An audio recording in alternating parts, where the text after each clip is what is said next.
한국의 민가와 주생활 문화입니다. 컨텐츠는 고구려 고분 벽화를 보고 삼국사기에 이미 그 옥사조에 실린 가사 제안, 그리고 민가의 종류로서 신분에 따른 분류, 지붕 재료에 따른 분류, 벽제에 의한 유형, 특수형, 네 번째로 주생활 문화로서 대청과 안방, 부엌, 마당, 이 네 군데를 중심으로 해서 살펴보도록 할게요.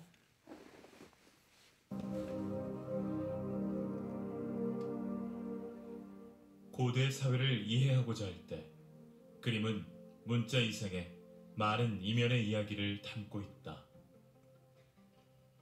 그림은 기호보다 쉽게 눈에 들어오고 마음속으로 읽히기 때문일 것이다. 무덤 속에 그려진 벽화를 통해 고구려인의 삶과 생각을 담았던 고구려 고분벽화. 찬란한 고구려의 역사가 담긴 고분벽화를 만나보자.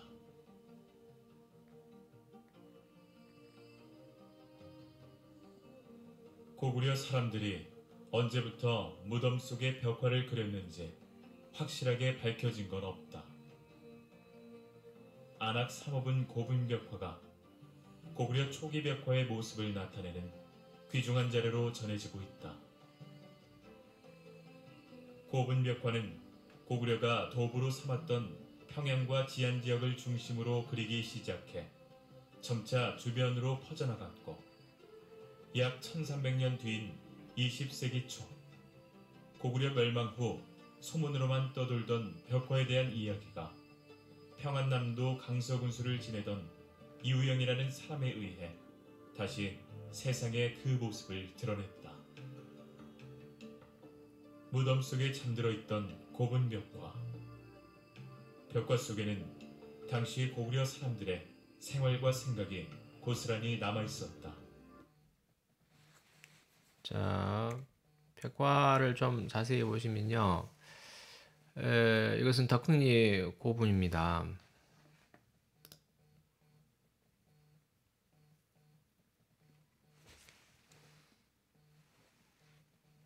덕흥리 고분에 보면 안에 지금 묘주랑 해서 옆에 사신도 있고요. 그 당시에 생활상이 지금 그려져 있어요.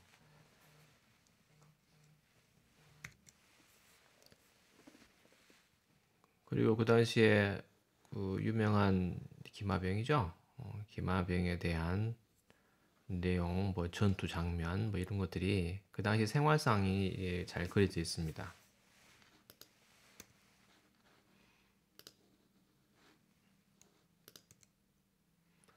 널방 통로 앞간 입구 이렇게 돼 있고요.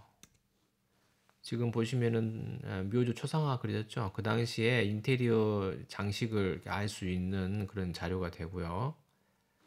여기 안으로 들어가면 자, 또 안에가 묘주 초상화가 있는데 여기 남자만 있고 여자가 없어요. 그 이유가 뭘까요? 예, 이걸 만들 당시에 아직 안주인은 살아 있었다고 그래요. 그러니까 이제 죽은 남자만 그렸다 이런 얘기를 합니다.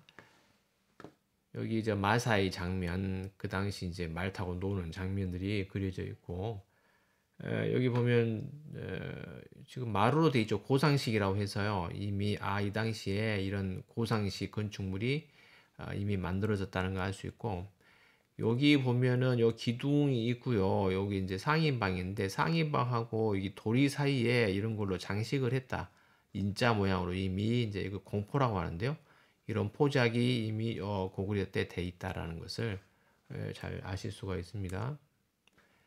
안악 3호분 여기도 비슷하죠. 요 실내 장식을 이렇게 볼 수 있고요. 여기 보면은 기둥 구조, 이 포작에 있는 포작 형태, 천장 형식, 이거는 이제 안집 마님인데 실내 장식을 알 수 있고요.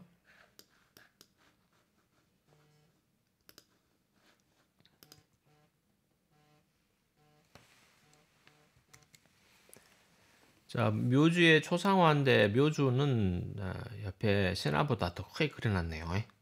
그리고 이제 여기 실내 장식들 보이죠? 손에다 이렇게 부채를 지금 들고 있고요.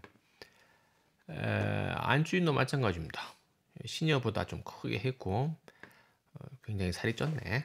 그다음 그 당시에 그 복식, 아름다운 복식도 우리가 엿볼 수 있는 그런 자료가 되고요. 이것은 이제 행렬도입니다. 원래 많이 훼손됐는데요. 이게 이렇게 됐을 것이다라고 지금 모사를 한 것인데 굉장히 웅장하죠. 요 그림은 이미 1층, 2층, 2층 구조의 건축물이 이미 그 당시에 지어졌다라고 알 수 있는 자료고요. 이 모습은 지금 디딜방합니다. 발로 디뎌가지고 찐 다음에 키질 하는 거죠. 키질로 지금 날리는 건데요. 이거 우물입니다. 목책으로 해서 이렇게 우물을 길렀다라는 거, 지렛대를 이용했다라는 거예요. 그 다음에 여기 부엌 반비간, 고기간, 차고가 그려져 있는데 이제 부엌이란 것은 여러 방 중에 한 칸이 이제 조리로 쓰일 때는 부엌이라고 하고요. 집 한 채가 전체로 조리용으로 쓰이는 것은 반비간이라고 우리가 구별해서 부릅니다. 이렇게 좀 두 칸으로 돼 있고요. 여기 불 떼고 시루입니까? 여기 뭐 그릇 정리하는 것 같은데. 그 다음엔 푸주간입니다. 이거 지금 얘가 멧돼지인 것 같고요. 뿔이 있는 거 보니까 얘가 염소 같고 얘는 잘 모르겠네. 그리고 이것은 이제 수레입니다. 수레가 지금 두 개가 안주인하고 박간양반하고 이제 남자하고 둘이 썼고 이것은 쟁기네요. 밭을 가는 데 쓰는 쟁기. 그리고 소, 외양간, 그리고 마구간입니다. 삼국사기 이제 뒤에 말씀을 드리는데 한 집에 이 마구간 크기를 규제를 했어요. 너희 집은 마구간 2마리용, 그러면 주차대수 2대 이렇게 한 것이죠. 옥사조입니다. 삼국사기에 보시면 옥사라고 되어 있고 진골, 욕두품, 오두품, 사두품에서 백선까지 이렇게 이루게 쭉 규제를 한 건데요. 보시면 진골. 근데 이제 그 빠진 게 있네. 진골이라고 하면 아버지하고 어머니가 모두 왕족, 어머니나 아버지 중에 한 명만 왕족인 거예요. 이게 진골이고 엄마 아빠가 다 왕족이면 성골입니다. 성골. 그러니까 옥사조에 성골이 빠졌어요. 이 말은 뭐예요? 성골은 제한을 받지 않은 겁니다. 진골부터는 차등을 둔 것이죠. 이 아래 것들이니까 이런 거 하지 말라고. 그래서 이제 그 아래 진골은 실장광 부두과 24척. 그러니까 실의 총 길이가 24자를 못 넘는다. 24자면 24면은 계산하면 어떻게 되죠? 24 곱하기 0.3m씩 3m 30cm 하면 7.2예요. 그러면 이 7.2면 한 칸이 보통 2.4m거든요. 그럼 나누기 2.4를 하면 3칸이에요. 그러면 우리가 진골, 성골을 제외한 그 나머지는 많이 지어봐야 집을 한 채에 3칸으로 지었다. 그러니까 방 2개에 부엌 하나 정도였다라고 할 수 있어요. 지금 보시는 것이 신라 시대 만들어진 집 모양 뼈항아리입니다. 보니까 한 2칸 정도 되는 것처럼 보이죠? 그 다음에 불복 당화. 당화라는 것은 기와의 그 고품질, 그 반짝반짝 유리처럼 반짝이게 기와를 만든 건데 지붕에다가 반짝이는 기와를 아래 것들이 이렇게 쓰면 기분이 나쁘겠죠? 자, 비첨이라는 것은 나르는 첨화였는데 겹첨화예요. 이렇게 왼편에 보시면 호첨하고 오른편에 겹첨하죠. 이런 겹첨화를 하지 마라. 불조 현어 매달지 마라. 현어라는 것은 매달은 물고기죠. 그러니까 이제 이 부분 요런 건데요. 이 박공 널이 이렇게 만나면 얘가 틈새가 있습니다.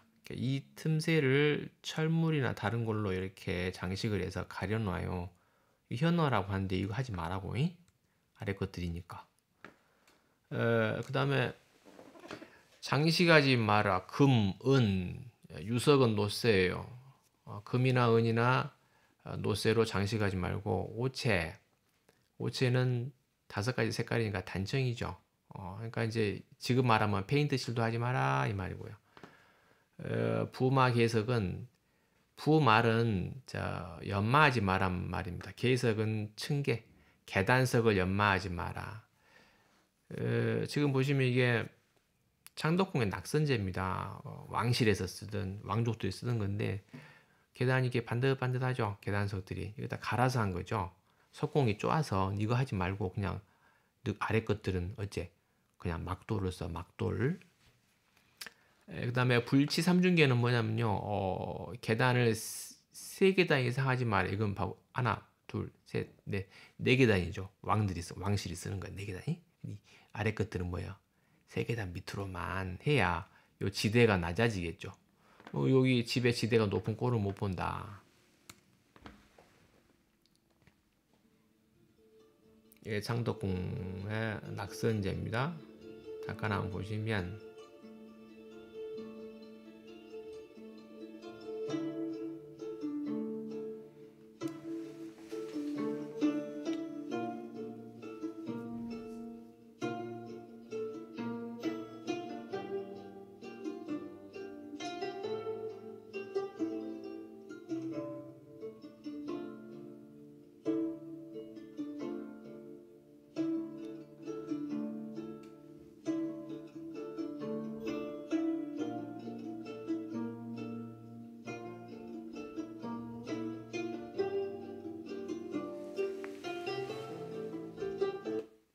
자, 요 대목이 보이시죠? 기단하고 계단석 지금 4단이 지금 만들어졌습니다. 그리고 원장 불시 양동은 뭐냐면요. 여기 담장을 쌓고 담장 위에다 지붕처럼 이렇게 기와를 올려요. 이거 하지 마라고 아래 것들이.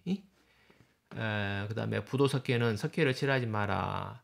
자, 벽에다가 흙벽으로 합니다. 그러면 이게 오래되면요 내구성이 떨어지고 오래 못 가겠죠. 그래서 부잣집들은 이제 석회석을 발라가지고 이렇게 발라요.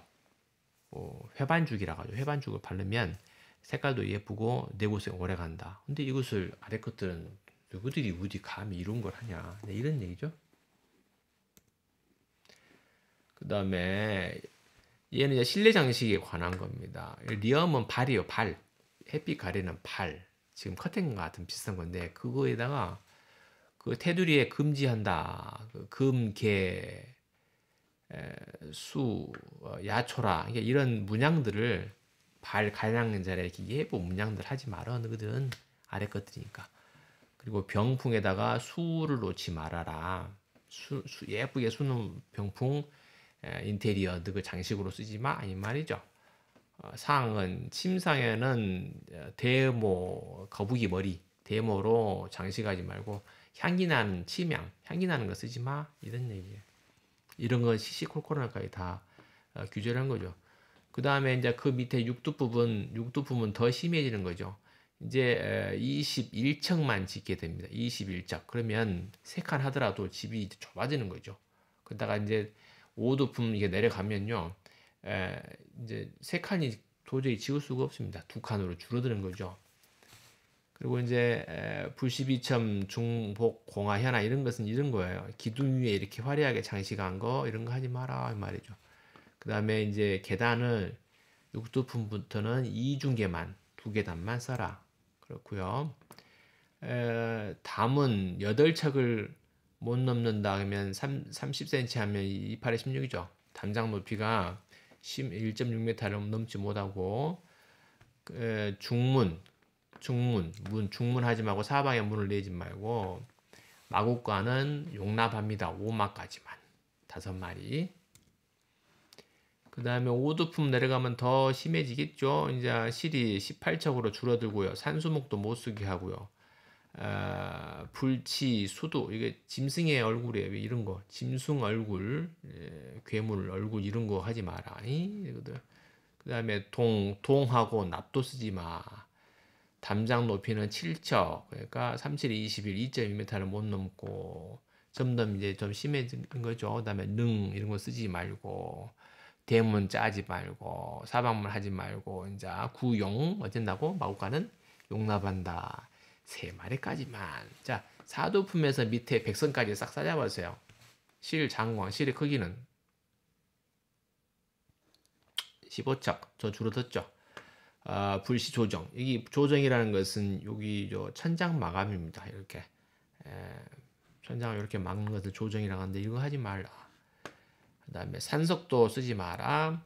담장은 6척 넘지 마라. 그다음에 구용 이마, 그렇지? 마구간은 2마리까지만 허용.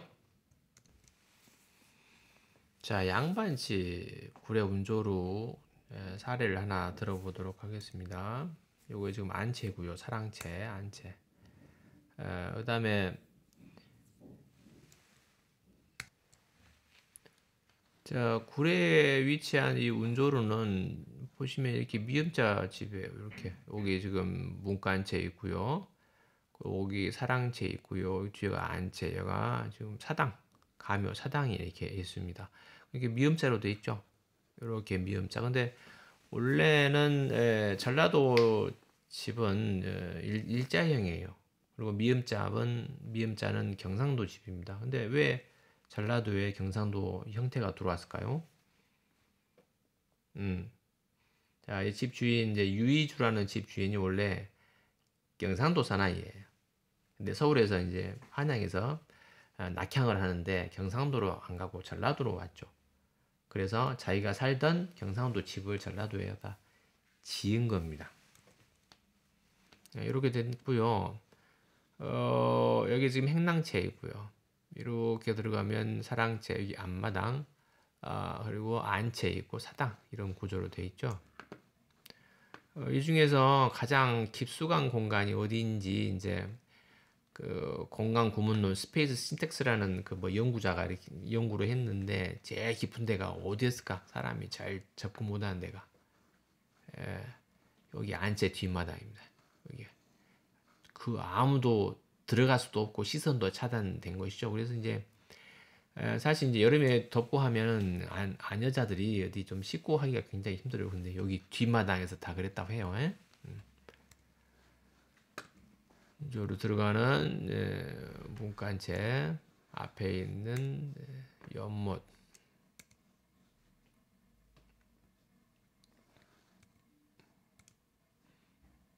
자, 여기 귀래장이에요. 좀 누마루로 되어 있죠. 그래서 누마루 내부. 큰 사랑채. 여기 사랑채입니다. 사랑채의 좌측에가 오른쪽에가 이제 한편으로 또 누마루식으로 되어 있죠. 여기 서가지고 걔 아무도 없느냐 뭐 이렇게 한 거지. 여기는 이제 사랑채 뒷면입니다. 이게 굴뚝이 있는데요. 사랑채는 부엌이 조리용이 아니에요. 왜냐면 손님이 오면 안채에서 조리를 하다가 사랑채 뒷문으로 음식을 갖다 드리죠. 그래서 사랑채는 조리 공간이 없습니다. 근데 이 굴뚝은 단지 히팅을 위한 굴뚝이에요. 여기 지금 중문간채, 여기 지금 뒤주죠. 뒤주, 쌀 담아놨던 뒤주. 여기는 안채고요. 장독. 여기가 아까 말씀드린 뒤에 제일 깊숙한 공간입니다. 이 공간에서 뭔 짓을 해도 모르겠죠. 여긴 사당입니다. 사당에는 이제 신위를 모셔요. 조상 신위를 모시고 제사 때가 되면 가서 이제 이렇게 제사를 지내는 거죠. 여기 이제 가구로 보면 여기가 지금 사랑채고 여기 안채고요.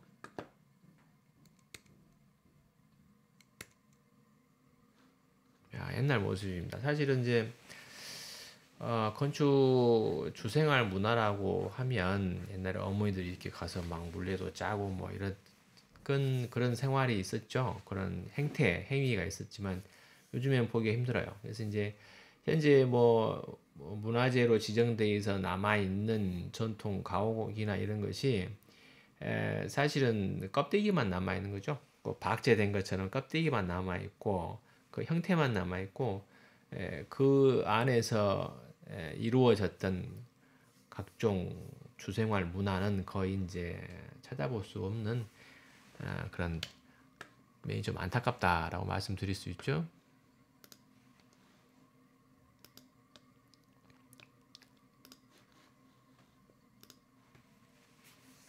다음으로 이제 평면은 여염집이라고 해요. 지금 보성 이식리 가옥인데요. 대부분 이제 초가로 돼 있죠. 초가는 매년 이 초가 이형을 바꿔줘야 돼요. 이게 오래 못 가니까. 그리고 초가 자체가 이렇게 무겁지 않으니까 지붕이 무겁지 않으니까 기둥이나 하부 구조가 이렇게 두꺼울 필요가 없어요. 근데 이제 기와를 올린다 하면 기와 자체가 굉장히 무거우니까 거기에 맞게 기둥과 부재들이 커져야 되죠. 그러니까 이제 하여간 돈이 많이 들어가는 거예요. 문간체입니다. 문간체는 대부분 이제 여염집의 문간체는 그 잿간하고 같이 있어요. 잿간 화장실이 같이 있기도 하고 그다음에 이제 그 소나 돼지를 같이 키워서 거기에 나온 배설물 가지고 재하고 버무려서 그 이제 비료도 쓰고 이제 그랬던 것이죠. 각종 농기계에 있는 이제 부속재 같은 경우는 밑에가 다 마루로 되어 있습니다. 그래서 이제 마루 구조 자체가 어떤 곡식을 저장하기도 좋고요, 시원하니까. 그 다음 보실 것은 호지집이라고 해야 돼. 노비가 사는 이제 호지집이라고 하는데 지키로자예요. 경비실이죠. 예전에 노비는 솔거 노비하고 외거 노비하고 두 종류가 있어요. 솔거는 집안에서 먹고 자고 하는 거야. 근데 이제 노비가 이제 장성해요. 그러면 노비끼리 결혼을 시킵니다. 집안에 두기 뭐하니까 바깥에다가 집을 지어주고 출퇴근을 시키는데 멀리 안 두죠. 바로 앞에다가 두는데요. 지금 김동수 가옥 같은 경우는 여기 보이는 게 정문에 이게 지금 문간체죠. 그다음 사랑채, 안채, 사당 그리고 여기가 지금 뒷문입니다. 그러면 정문 앞에 지키게 여기다가 호지집을 지어놓고요. 여기 후문 앞에도 지어놓고요. 지금은 없어졌지만 거의 뺑 둘러서 10여 채의 호지집이 쭉 있었다고 해요. 자, 그럼 여기서 그 제일 믿는 상노비는 정문에 둘까요? 후문에 둘까요? 예, 후문에 둡니다. 왜냐하면 도적이 들어오면 후문으로 도망가잖아요. 그러니까 후문에 있는 호지집에 제일 믿음직한 이 쌍노비를 여기다가 살게 했다고 그래요. 자, 여기 지금 후문에서 나가는데 보이면 후문에 있는 호지집이고요. 여기 문간체, 사랑채, 안채, 사당 그리고 이렇게 후문으로 나가면 얘가 후문에 있는 상노비가 사는 호지집 이렇게 구성이 되어 있습니다. 노비가 사는 구조는 뭐 방 두 칸에 부엌 한 칸 이런 식이죠. 이게 부엌입니다. 봉당이라고 해요. 그냥 흙벽으로 해서 불 떼서 조리하면서 방에 히팅도 하고 부엌에 판장문 있네요. 판장문. 방문은 대나무 쌀로 만든 이 교살이라고 합니다. 교살로 하고 벽은 뭐 한지 바르고 이렇게 해서 방바닥 한지로 구성이 되고요.